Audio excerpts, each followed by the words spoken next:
And we'll go ahead and get started. So my name is Renee Delgado-Riley. I'm part of the Student Affairs Assessment Leaders, and happy Thursday. Welcome to today's structured conversation, Frameworks for Assessing Learning and Developmental Outcomes, aka FALDOs. On behalf of the Fall Professional Development Committee, I thank you for participating in today's conversation. As you know, we're committed to involve, feature, and represent diverse perspectives and identities in all our professional development opportunities, and ultimately want to meet your goals. If you want to share your perspectives, have ideas for future topics, please fill out the structured conversation form on our website. I'll also post it in the chat momentarily. We're going to be using the chat to engage with comments, questions, affirmations, and I'm going to go ahead and hand it over to our wonderful presenters today. I'll hand it over to Daniel Bureau. Hey everyone, thanks for joining us today. We are talking about this great book right here. Some of you might be familiar with the first edition that we did about 15 years ago and own it, and hopefully you're also have this on your bookshelf. But my name is Dan Bureau, and I am one of your three panelists today. Our learning outcomes are pretty simple here. We're going to make sure that as a result, you can identify and understand the FALDOs as a framework for integrating learning and development. So this might become part of your outcomes language. It might also just be a way that you view creating programs and services moving forward to have a more learning and development orientation. And then of course, the developing strategies. How might you go about doing this? And later on towards the end, Patrick and Darby will give a lot of examples about how, not only from the book, but also in some of their own individual experiences, they've seen these FALDOs implemented. So I am going to turn it over to my co-presenters, and we'll get started. Hello, my name is Patrick Biddix. I'm a professor of higher ed at the University of Tennessee. Where I fit into this conversation, other than co-authorship with Darby, is I also serve as a faculty, gosh, what do they call me these days? Faculty Fellow for Student Success Assessment. I don't know, they came up with a new title lately, but anyway, I do a little bit of that, so you'll hear more of that a little bit later. Howdy, I'm Darby Roberts, the Director of Student Life Studies at Texas A&M University, and I am happy to be here and to talk about one of my favorite topics, student learning in the co-curricular. And so I think we're ready to dive right in. So before we start really talking about the FALDOs and what that might mean for you, I wanted to set the stage about why student learning matters in the work that we do in student affairs. And the perspective really is that students learn in all kinds of environments. So they learn in the classroom, we expect that, but they also are learning in their employment, in their leadership opportunities, in the experiences that we provide for them, from service learning types of opportunities to other workshops, meetings, things like that. So students have the ability to take that learning, and a lot of times in student affairs and in the co-curricular, really apply that learning. And they have the opportunity to experiment, to have hands-on opportunities, to try things out, because it's a relatively safe environment to say, well, I think this is going to work. I'm going to try this. This is what I've learned. Let's see how it works in practice. And many institutions at this point have either learning outcomes, learning objectives, learning priorities that they set for students who are graduating from the institution. Some of them may even have them for first-year students along the way. So there is something that is a foundation that we in student affairs should also be working toward.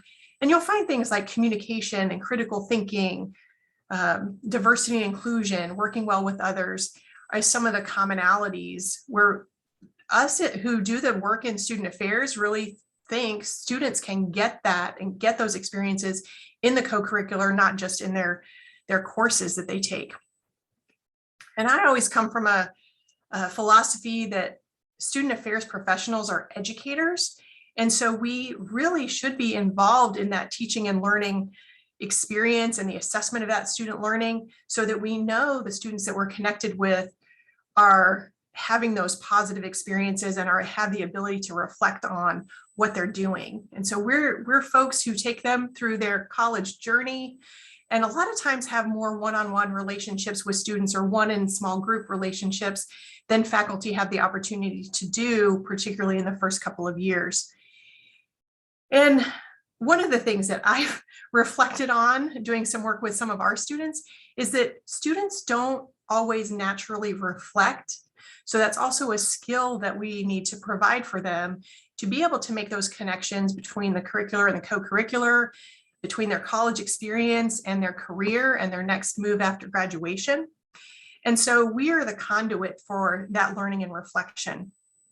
And then backing out a little bit, even accreditors these days, when we think about accountability, those accreditors, our stakeholders, are looking for learning that takes place in the co-curricular and in our student affairs work. And I say that like, wow, that's so easy.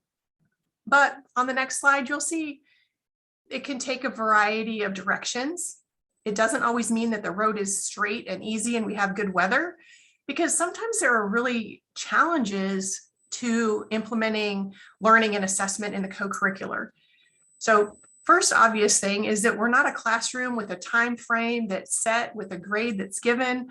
And so there is a little more ambiguity, less accountability potentially. And so we really have to think about how would we put this in place where we might be working with students for a very short period of time, or we might be working with them for a year or more. And so trying to figure out how that works. And then how do we infuse learning into the programs that we have where maybe that wasn't the initial thought process for that program. But there are lots of opportunities to work with student leaders or develop the program that can incorporate learning and how we assess that. So those can be some of the challenges. And then even at your institution or within your division, there could be frameworks that are already there, but trying to figure out, are those the best frameworks? Does that match what we're doing? And how do we actually align with some of those things and then be able to represent student affairs in that alignment as well? Now, great thing is we have a direction and there's a roadmap. There are many opportunities that we have that we can, as educators, again, step in and say, what sort of more formal curriculum can we provide? Not to make this so structured that students don't find it exciting and fun, but also see that there is a structure to the learning that takes place, particularly for students that we work with over a period of time. So if you think about a student leader in a student organization or a student employee, there are probably things that you want them to learn along the way and can create those opportunities for learning, reflection, and assessment. And then really helping students connect that to their curricular experience. And so they're having one college experience and learning in all types of areas. And, you know, students, I believe, are better able to articulate their learning when we bring it explicitly and consistently in their experience. Then they realize it's at the forefront of what we're doing when we talk about it, and then they just ingrain that in who they are. So we could talk about that for days on end. There is another resource for you that some fabulous folks, us and Nicole, did for Student Affairs Now. So if you'd like to have a longer podcast opportunity to listen to how we talk about this in the co-curricular, I suggest you go there, take a listen to it. We'll get more in depth in that podcast than we will today. But now I'm going to pass it to Dan to give us a little bit more about Council for the Advancement of Standards in Higher Education. Thanks, Darby. And we don't want to assume that everyone on the Zoom call today is that familiar with CAS. We want to give a short overview about the organization. It's been around for 43 years.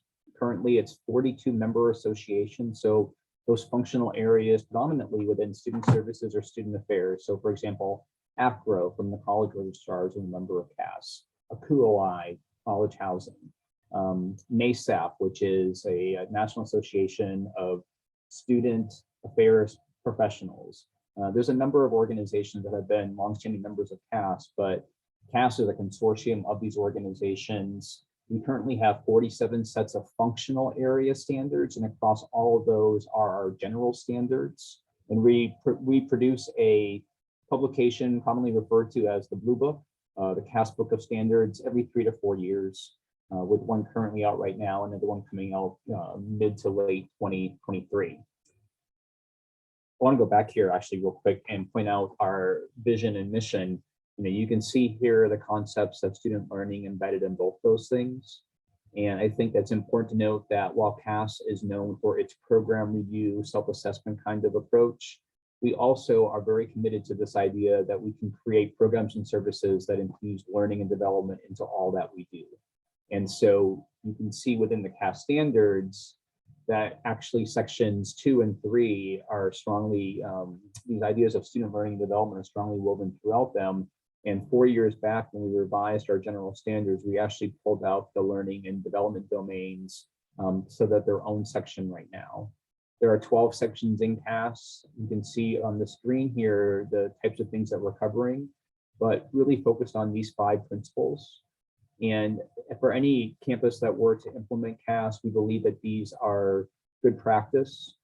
And CAS is not an accrediting body, but we are an organization that provides these standards for self-assessment and overall quality enhancement. Why would you use the CAS standards? For a number of reasons. Some of you might be doing it in order to create new programs and services. So for example, pulling out a function from maybe more of a hub. So like student life oftentimes will have some combination of activities and fraternity and sorority life and leadership and involvement, those kinds of things. Might pull one of those out and create a whole new department. It's a great way to ascertain what really are the priorities you need to be working on. Obviously, it's a great source for staff development. It allows you to identify the things that are most important and then figure out what competencies you need to develop in order to do that work. But we're here today to talk more about this idea of learning, development, and success. Patrick will talk more in a moment, but I just want to reiterate that CAS does not provide outcome statements. We provide domains and dimensions for student learning and development. And this is where Patrick picks up. Thank you, Dan. So those broad domains cover largely 6 areas, and those are listed on your screen. I want to pause here for just a second and add kind of an interactive piece of this. Could you all in the chat give us an example of, let's say, interpersonal development? What's the way that you would evidence interpersonal development among students?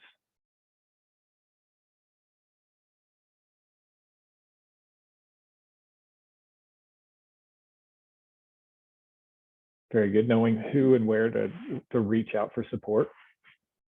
Thank you. What are some other ways?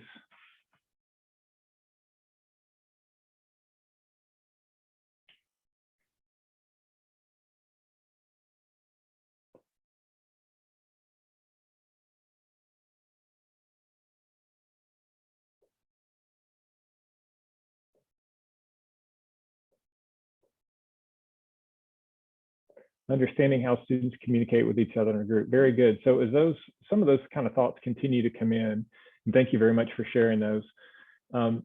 These are, as you can see, the learning and development outcomes aren't specifically tied to ways, exact ways of sort of assessing things.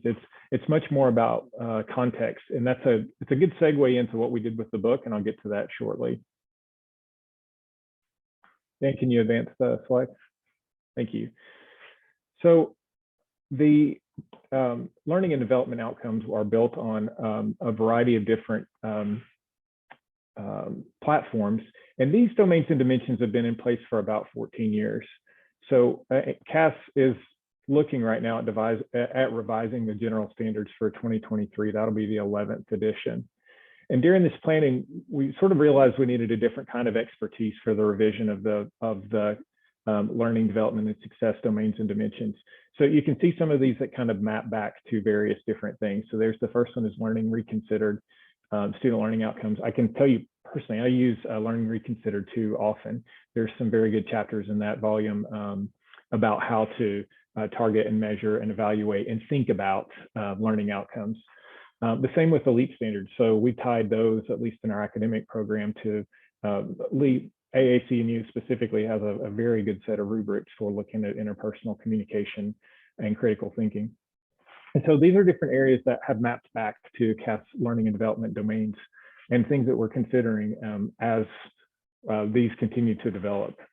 So what happens is we consider the landscape relative to student learning and development as articulated by these other organizations and compare them against the learning domains and dimensions to make recommendations. So the next iteration will have an evolution of these to reflect a changing demographic in students.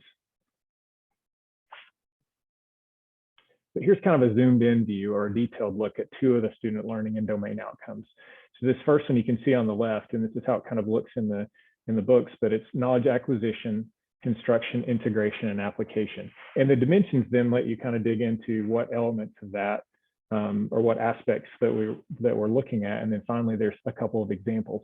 So if, for example, we wanted to know how a person constructs knowledge or how a group constructs knowledge, an example of that, some examples of that might be that they personalize learning or make meaning from text, instruction, and experience in some way. And very similarly with cognitive complexity, I always tend to think of, when I write learning outcomes, and it's probably the same for many of you, my first go-to is Bloom's. I want those action words, and I'm trying to find very specific ways of tying learning outcomes to ordered levels so they know, they understand, they can apply, and they can evaluate. And Dan posted in the chat where these standards can be accessed.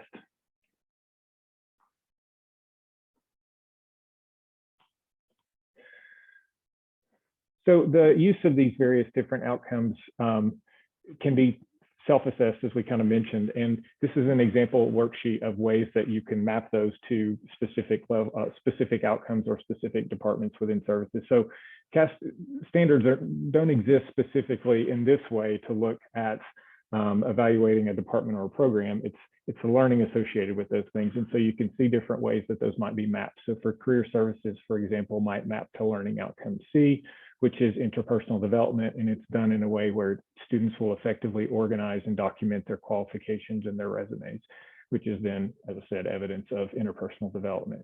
And so using a worksheet or a planning worksheet like this lets you see how the strengths and opportunities within a department with regard to, or program with regard to different types of learning outcomes. And we're explaining all that for the context of where the book comes in as the aid to kind of bridge all this together. All right, just by, I guess, show of thumbs or hands, how many of you were familiar with the FALDOs book, the first edition there on the left? It was like an 8x11 book. It was a little bit bigger than the current one.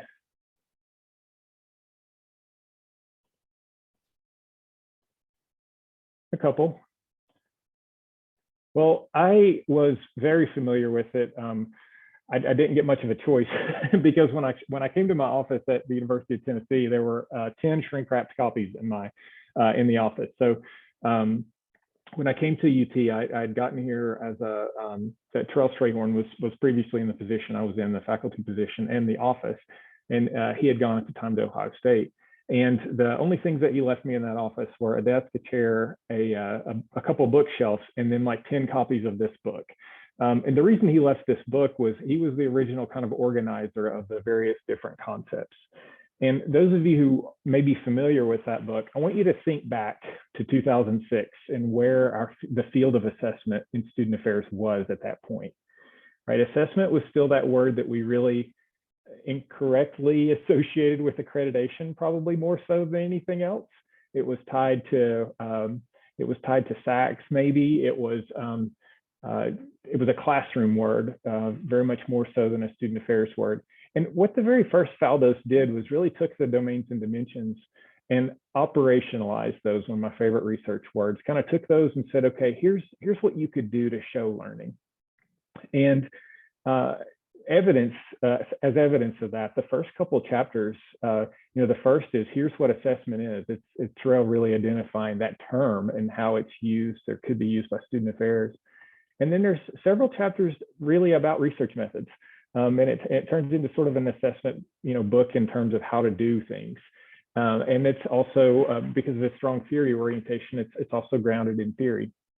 So that was the original book. And it was really intended as an off-the-shelf. You could grab it as a new professional and or a new professional to assessment and really be able to use it immediately to bridge your learning with programs and services.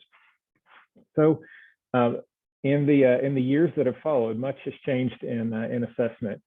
Sal being the least of the things that have changed in the emergence of this community as a real community of practice around assessment and student affairs, specifically, and then in student success and kind of more broadly defined.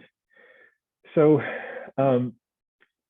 the one kind of quotation I think that really defined what that book was then was from Susan Bareggio, and it was understanding how learning happens and exploring that in the context of a particular setting of our work is critical to our ability to support learning across campus. So in other words, this was really the way we were looking at learning beyond the classroom in a way that we could evaluate what students were experiencing and getting out of programs. All right, so more pragmatics. So then we move to the volume on the right. So I had this stack, and it just sort of sat in the corner until Gavin Henning, who was president of CAS at the time, emailed me kind of out of nowhere. And I was a little struck at first, I'll admit it. Gavin Henning's emailing me, and he said, "Hey, you've worked on a couple other things like this. Would you be interested in doing the FALDOs book?" And I said, "I am absolutely not qualified for that, but if Darby can do it with me, then yes." And so that's how this thing came together. So early on, the first thing we really wanted to stress with this was usability. It needed to be off the shelf. You needed to be able to pick it up and use it. And because Darby and I are both classroom instructors also, we wanted it to be able to be a book that you could certainly read cover to cover. But it also would be a standalone chapter book, so that you could, for example, if you really only wanted to focus on the concept of well-being, you could review that chapter and it would stand on its own. Everybody, why are Dan and Darby are snickering? That is literally the page I turned to when I opened the book. Yeah, well, it's in your title, so yeah, I mean, you can't get away from it. Look how and we were thinking about this before it was even a buzzword. So anyway, point being here is we reorganized the book in that way, and I think one of the things that was a real shift in this is we got away from talking about how to assess and the methodology piece of it, because as a grad prep program, our professionals are coming to these positions now that are actual positions and not ancillary job functions with knowledge of how to collect data. So the book was really more focused on how to demonstrate learning with what you've collected. And we then kind of organized the book around these principles, and I'll slow down a little bit there for the next slide.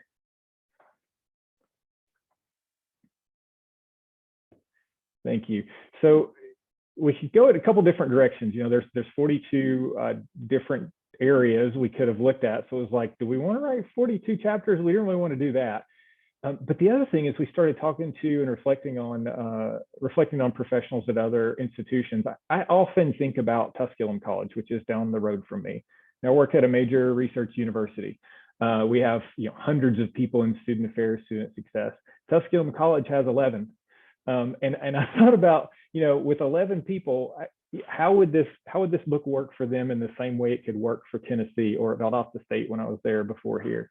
And where we landed was organizing groups kind of around functions that they perform, so that you could look at learning within a function. So it's functions like the chapter that Dan was just holding up, well-being. So how do we assess well-being? And on one campus, well-being may be a function of Center for Health and Wellness, and on another campus that may be the purview of student success. On another campus that may be completely a housing thing, or it may be all of the above. So we wanted to be able to say, all right, Dan, here, I know you've been charged with well-being as part of your job. Here's a chapter that really encapsulates how to do that work from an assessment standpoint tied to CAS. And then because I am unable to write case studies, Darby added case studies to every one of these chapters to make it relevant for everyone. So I guess I should probably stop there before I get myself in trouble with what I did and didn't write. But point being, there's some very good case studies in there as well. But we wanted to use the book to be able to kind of help practitioners be able to pick up and say, all right, how do I look at service? How do I look at leadership? How do I assess that in a way tied to CAS standards, but also really make it meaningful in the context of my own work? So we have a couple examples, and I think Darby will have one that she'll sort of jump in on here. And I've got one that I'll go off script a little bit. So one of the things I work with right now is we, as like most campuses, kind of have a well-being initiative. And within this, we look at well-being through Seligman's flourishing. And there's a particular measure that we like to use called the PERMA profiler. And it's an acronym that means like positive emotion and encouragement, so forth. Well, our biology faculty came to me and a couple other faculty and said, would you be interested in helping us solve our drop, withdraw, fail rate percentages in introductory biology? We want to integrate a new approach that is going to improve those rates.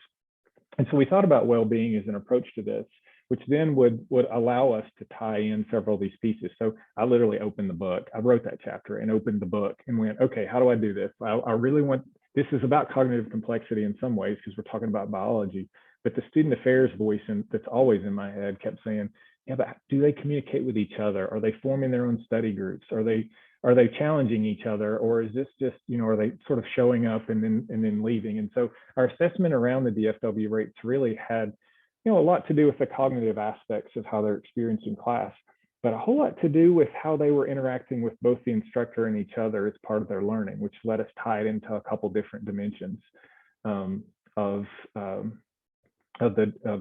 domains. And so data's coming in now. We'll see. I wish I had something to report to you. We haven't got final grades in, but that's sort of one example.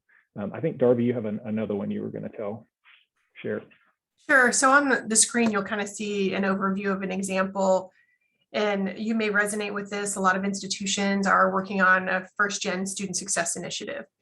And coming from that well-being perspective to say, we really need to focus on that to encourage that student success, the retention piece. There's a lot. You could even look at it with the transition services section that we wrote. But an academic group and a student affairs group said, okay, we're going to focus on this and create a program that will create a learning community for first-gen students to be a part of. And as part of this, focused on the CAS domains of knowledge acquisition, interpersonal development, and practical competence. So there are things that are about how to work your way through college, how to study, what do you need to know about registration or choosing a major, things like that. And then that interpersonal part of how are we working together as a group? How are they making friends? How are they understanding themselves in relation to others? And so focusing on that and going through learning community, living together, and developing an entire program from this, and then said, okay, well, how are we going to assess that learning and that development? And so use tracking. Okay, here are the students in this group. How are they doing? You could look at the academic things of what do their grades look like? Are they persisting from first year to second year? And then you can do more qualitative pieces of it with a focus group to say, what has been that first year experience like? How do you see yourself as a first-gen student being successful on this campus? And getting students to reflect about the knowledge that they've gained, maybe also what they didn't know or would have liked to have known, and be able to reflect on that to then say, how am I going to be successful in the future? And then could use a survey as well to get more quantitative information about that and look at some of those well-being characteristics and trying to understand how well students are doing with their mental health, their physical health, with their emotional health. And so being able to look at that from a broad perspective, to be able to use multiple assessment methods to fully understand and see the big picture. And so based on the information that they got from all of that assessment from the students, from looking at the program, one of the things that was created was a first-gen student organization. Because the student said, you know what, here we are together this first year, and then we kind of scatter and we lose that connection and we feel less connected. We don't feel as part of and as a group, which affects their ability to have that well-being, that sense of support. And so created a first-gen student organization to continue that connection, that learning, and that development after the first year, because we also know there are many things that first-gen students don't know going into their second and third and fourth year. And so being able to say, let's not just do something for the first year, let's continue on year after year. And so you can kind of see the focus, how you can take those CAS domains, how you can take multiple assessment methods to come to decisions about change and action that you want to take. So how does this all work together? And you might be thinking, okay, this is great information. How do I use it? Is be thinking about where you are now. Where are you in terms of integrating learning into the co-curricular? For the programs that you work with directly, if you're an assessment professional, how are you working with staff in your division or your department to think about what is the impact of learning? How do we know students are developing? What are the actions that we take? And then what assessment do we do to understand that?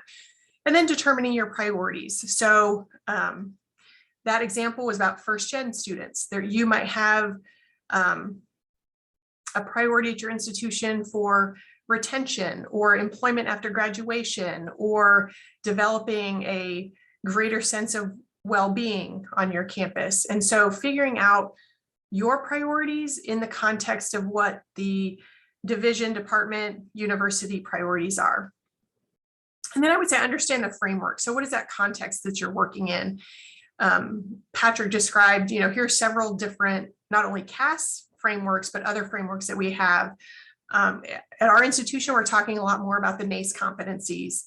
And we also have undergraduate learning outcomes and master's and PhD learning outcomes as well. And so we can always focus back on that.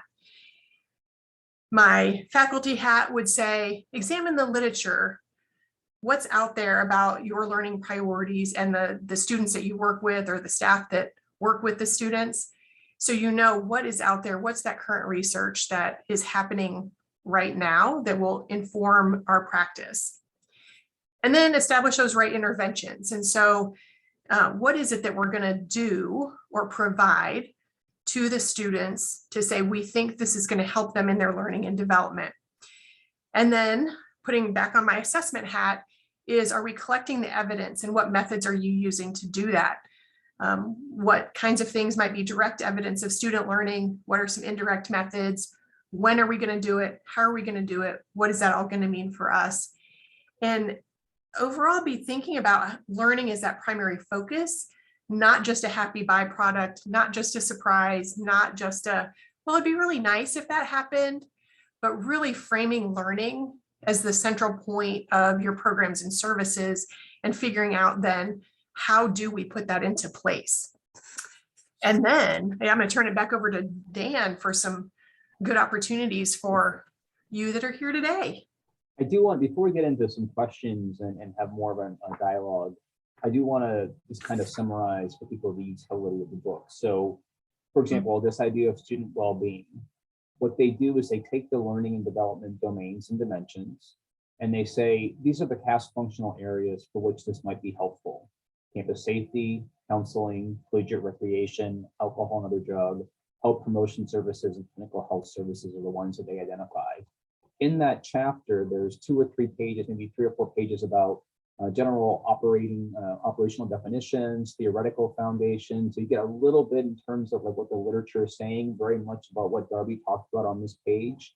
Then following that, every single chapter follows a learning outcomes, assessment cycle, and assessment design and methods structure, so that they give you a couple of sample outcomes you might adopt, how you might go about assessing these, and how you would use that evidence in order to, improve the delivery of programs and services. And as Patrick referenced, Darby's awesome case studies are in every single chapter as well. So I just want to reiterate that the utility is that in these 6 clusters of functional areas, well-being being one of them, it is a common breakdown that you could take this book and go and apply it in a very common way across all these different functional areas. As I'll leave the screen up for a little while, we're going to do some questions and Q&A and discussion. And I don't know if it's you can take off mute or if it's a chat option, but there is a promotion if you want to buy the FALDOs. We're offering at 25% off. And you just have to use the SAL 2022 when you check out. You just go to the CAS website and go to the store page.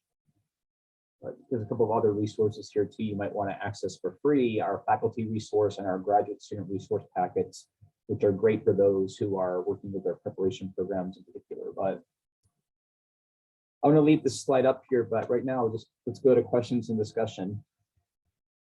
What do folks have? And Renee, can they just unmute themselves, or is it a chat only option? No, feel free if you all feel comfortable, you want to unmute yourselves, or you can post in chat, whatever you're most comfortable with.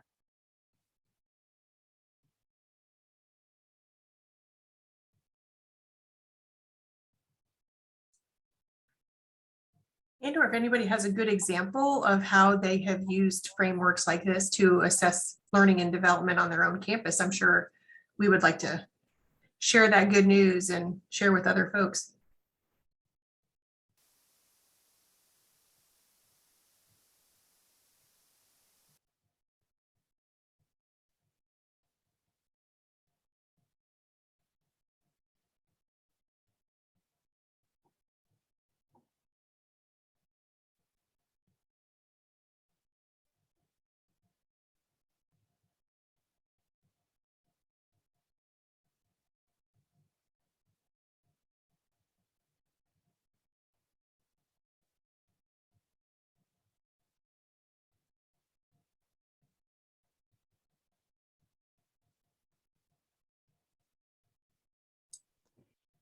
Hi, Melissa Brown over here, over in Knoxville, just down the, I don't know, a few buildings from Dr. Biddix, unless he's elsewhere.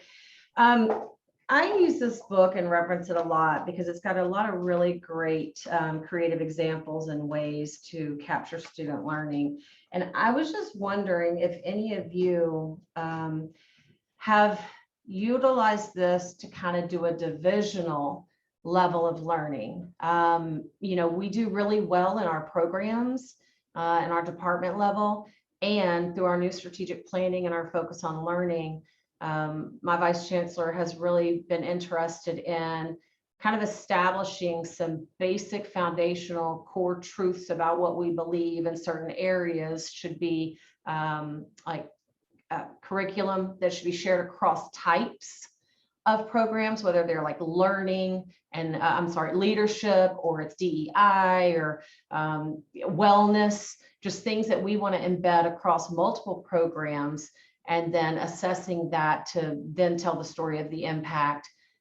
Anything like that that you've seen or that you coordinated yourself that you can speak to from a division lens?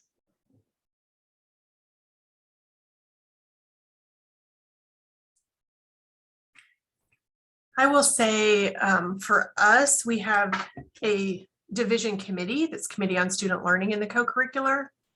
And so in the past years, we have done reflections, different assessments to try to get to that at a division level, whether it's our student employees or student leaders. I think we're going to get back into that. And Melissa, like you, I think our departments do a pretty good job of that, and we don't always bring it up to the division level. But I think that that really is going to be a key component in the future as divisions of student affairs providing evidence of what we do and the value of what we do, to be able to look at that from a broader perspective and not just individual programs, but what are we doing overall as a division. But that does take coordination and that willingness to be part of that across the division, not just individual units and programs. I think that CAS gives you that common language around these different constructs of learning. So what I will say is, back in 2013, when I was at the University of Memphis as the Director of Student Affairs, Learning and Assessment, we did a 3-department-wide focus on the idea of self-efficacy, which is one of the dimensions underneath the intrapersonal development. And we did it with our educational support, so our tutoring, our collegiate recreation, and our housing, because they were the largest employer, they were the largest hosts of student employees across the division. And we did an examination both quantitatively and qualitatively of students' understanding of developing that self-efficacy through the course of their student employment. So I think the things to take from that is that the benefit in using the domains and dimensions in CAS, in my opinion, would be to compile across a wide range of functional areas evidence of learning around a common pursuit.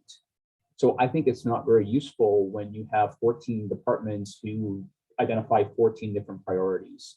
I would encourage a division to pick 3 to 5 of our domains and dimensions, make the language work for them, whether it be, tying it back to your general education curriculum or a different model, AAC and whatever, but use the language you need, but pick 3 to 5 and then figure out how, as a division, you're going to spend a year or two just really collecting evidence around those things. I think you'll have a lot better way to demonstrate that you are contributing to student learning when you have more data around fewer number of constructs versus going too wide. I don't know if that really answers the question, Melissa, but I think it's one opportunity for divisions to be more intentional about their learning, to use the CAS domains, and to contribute to kind of this understanding that student affairs does, in fact, enhance student learning and development.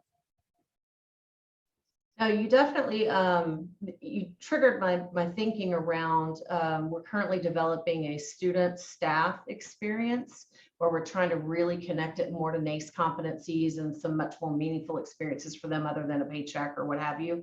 And maybe leaning into that area first and seeing kind of the operational aspects of that and how we're collecting that learning in various aspects, and then maybe going into a different thematic area of DEI or something like that, where we can be much more targeted. And like you said, kind of be a little bit more intentional and specific around priorities and embedding those. So no, I thank you. That definitely triggered good things. It triggered good things. Yeah, I'll share one too. This is Vince Nix. When I was not faculty, I was working in student affairs. I worked for 2 different schools that had approached the danger level for the default rates for financial aid. And so we developed an in-person series of workshops, and then second, put it online.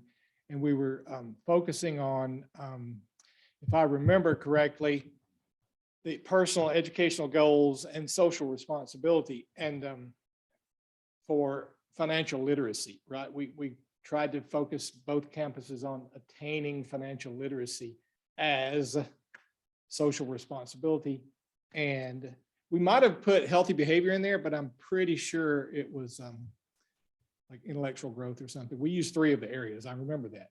But we had a good results. We ran those online modules and we made people get through there and get an 80% on all of those lessons before they could take out the loans or as part of their counseling sessions. And the default rates went down for 3 successive cohorts after doing that. So it was quite successful.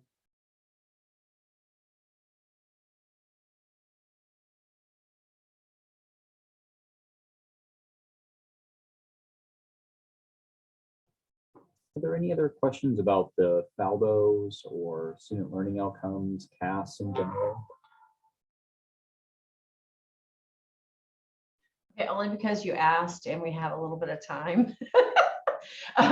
Those of you that have experienced the kind of oversight of this or the leadership and training and championing of utilizing this framework to capture student learning, what would you say are maybe the biggest barriers to getting staff on board to operationalizing this? Because we can share it, and then I often get a lot of, this is extra and I'm too busy actually doing it to do this part as well. What are some strategies or some success stories around getting them to, I don't want to say drink the Kool-Aid. I've been told that's a very bad reference, but getting them on board. Yeah, getting them on board with it. I think one philosophy or approach to it is, this is not meant to do more, but you might do different. And so here's a really simple example that one of our student organization advisors picked up years ago as an example. And so she would meet with the exec team of the organization, as many advisors do. And usually they would start out with a chit chat of, how was your weekend? You know, what did you do? And so that took X amount of time. And what she decided to do was to reframe that conversation. So still having that conversation. And rather than, what did you do over the weekend? She would ask, what did you learn this past week? And at first the students were surprised, taken aback, didn't know what to say. But once they got into that habit, they knew they were going to get that question. And they actually came prepared to talk about and be excited about something that they learned in that past week. And so that's not a heavy assessment type of thing, but if you're starting out with, how do I integrate learning into what I do with the students I work with, is something as simple as that, that really makes it apparent to students that I need to reflect, I need to prepare, and I need to be able to integrate potentially what I'm learning in the co-curricular with what I'm learning in the curricular. So she also didn't frame it as, tell me something you learned student development wise. So they could come in and say, you know, it was the coolest thing ever I learned in my class about, I don't know, nanotechnology. That is not necessarily the point, but they got excited about their learning and then became better at being able to articulate that learning. And then sometimes they could connect it to the curricular and the co-curricular. So again, not an assessment method, but really how are we getting staff to do a little bit differently that doesn't take more time. And then I will say also from the assessment perspective is, if you're working in student affairs, assessment is always how you can make it easier for the folks who are doing. And sometimes, you know, that can be a challenge. And early on, when the department first got started and we really dug into student learning, is also being honest to say, you know, sure, at the beginning, this actually might take more time as we develop this, but then once it gets ingrained in what you do, it actually just becomes part of the program. And so then it's not extra, it's actually what's part of the program. Thanks, Darby. I appreciate that. That just reminds me that words matter, and stop using big words of assessment, strategic planning, because it makes people just shut down. But the way you framed that was very much appreciated.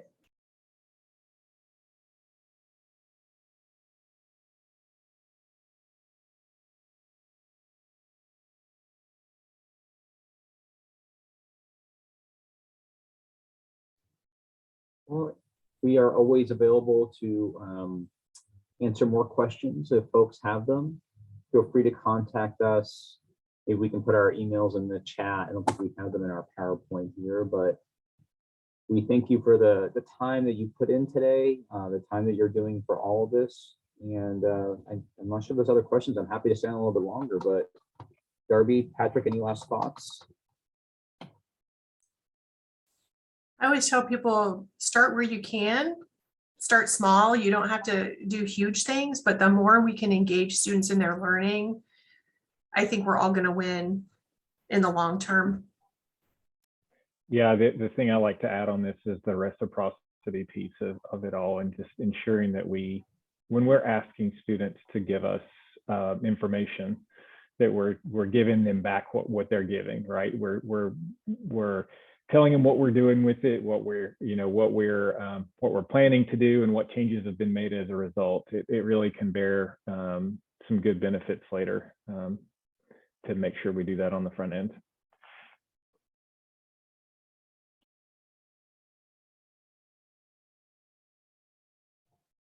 All right, thank you all for your time today, and look forward to seeing you on a future SAL structured conversation. Take care all.